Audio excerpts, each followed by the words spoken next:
Hola, buenas noches a todos. Buenas noches, maestra. Vamos a hablarles sobre la cadena respiratoria.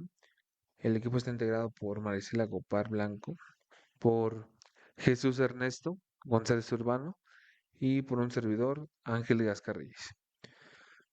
Nosotros titulamos esta exposición como el sistema de transporte de electrones en la respiración celular aeróbica. Para esto necesitamos saber el contexto y la localización celular de las diferentes estructuras que posee la célula, en específico la mitocondria. La cadena respiratoria o la cadena de transporte de electrones constituye la etapa final de la respiración celular aeróbica, por lo cual este proceso tiene algunos procesos anteriores a él, que son la glucólisis y el ciclo de Krebs, y representa el mecanismo mediante el cual vamos a obtener la mayor cantidad de ATP, que esta ya sabemos que es energía química con la que vamos a poder hacer diferentes actividades o diferentes reacciones químicas en nuestras células. Como dice bien aquí, este sistema se localiza en la membrana mitocondrial interna, que es una estructura altamente especializada de la mitocondria. La mitocondria tiene dos membranas.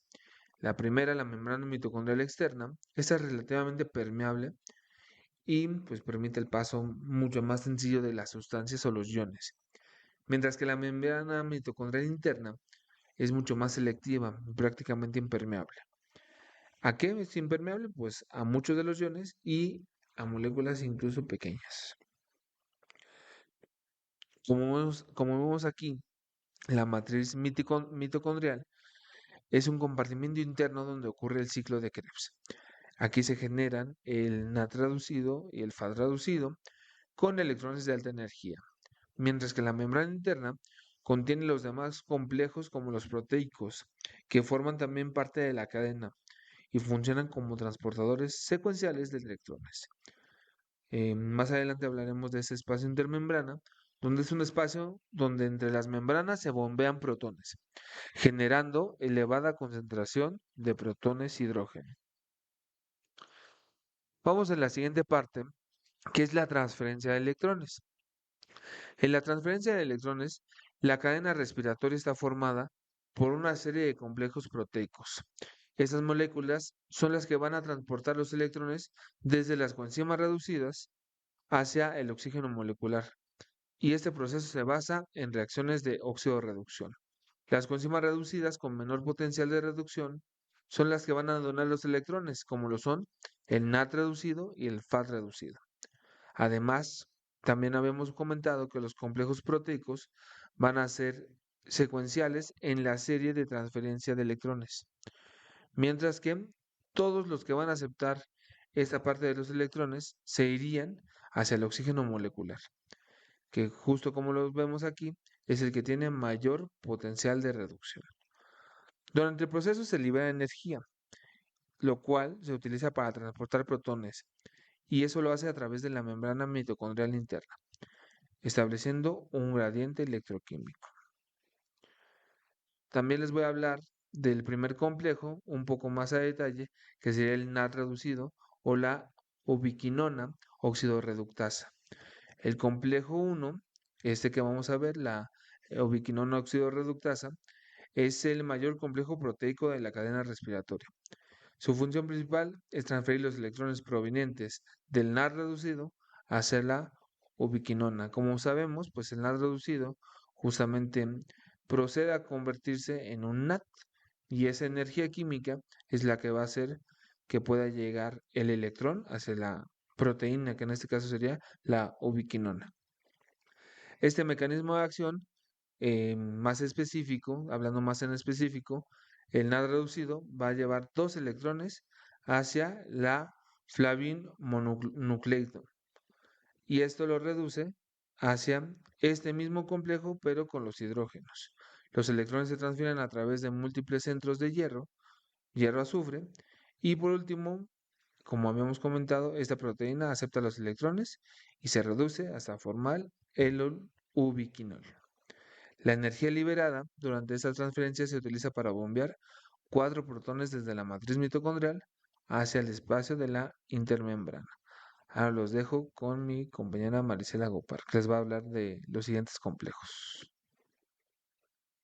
Bueno, yo les voy a hablar sobre el compuesto 2, 3 y 4, empezando por el 2, que trata del sucinato deshidrogenasa, donde a diferencia de los demás, este compuesto es el único que forma parte tanto del ciclo de Krebs como de la cadena respiratoria.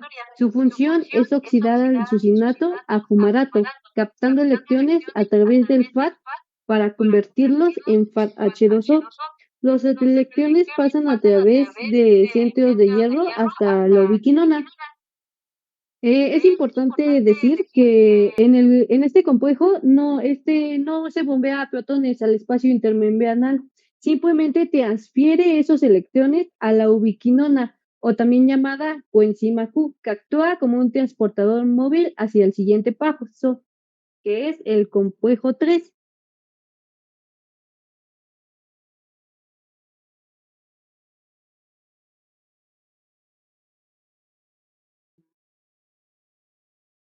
Y ahí vamos a ver del citocromo BC1.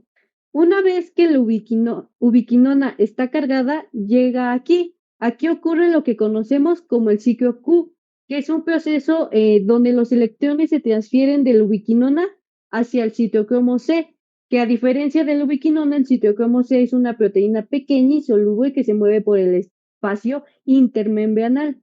En este paso, el complejo 3 sí contribuye activamente al gradiente electroquímico, bombeando 4 protones por cada par de electrones que lo atraviesan, impulsando así la fuerza que eventualmente generará ATP. Siguiente. En el compuesto 4, vamos a ver citocromo C oxidasa. Es el último, se podría decir que es el último destino del viaje electrónico. Este compuesto recibe los electrones del citocromo C uno a uno, gracias a sus centros de cobre y grupos hemo.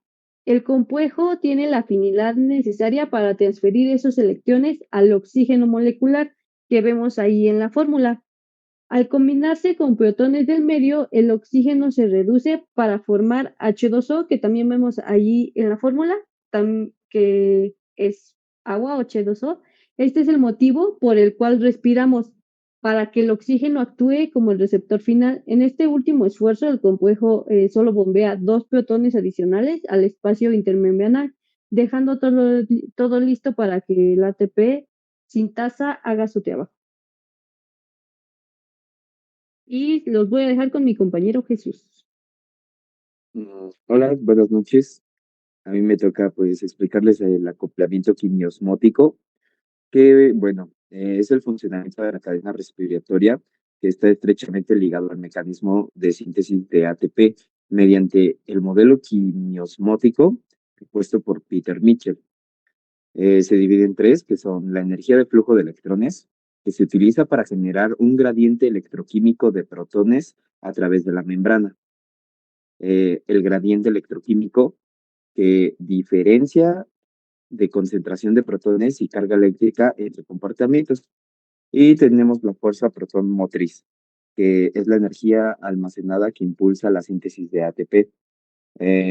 Digamos que los protones quieren regresar a la matriz para equilibrar el gradiente, pero como la membrana es impermeable a ellos, pues la única vía de regreso a través es de una enzima que se llama ATP sintasa, que es justo esta de la que vamos a hablar. El ATP sintasa, o el complejo 5, perdón, pues es la síntesis de ATP ocurre gracias a la ATP sintasa, que también es conocida como el complejo 5. Esta enzima funciona como un motor molecular rotatorio, ¿no?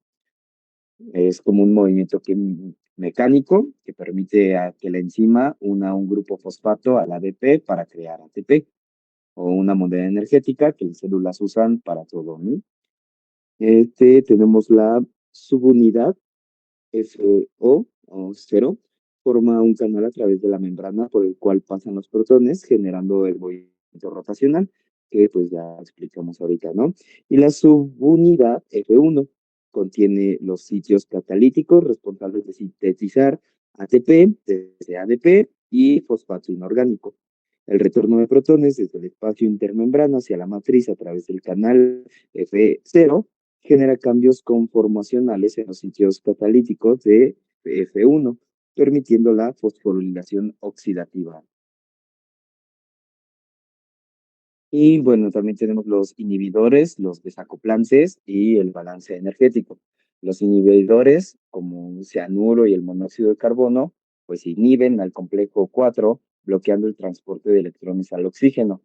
Toda la cadena se detiene y la célula deja de producir ATP, lo que resulta letal, ¿no? Para las células. Están los desacoplantes, como el 2,4-dinitrofenol, que permite que los protones regresen a la matriz sin pasar por el ATP sin pasa. El gradiente se disipa sin producir ATP, liberando energía en forma de calor.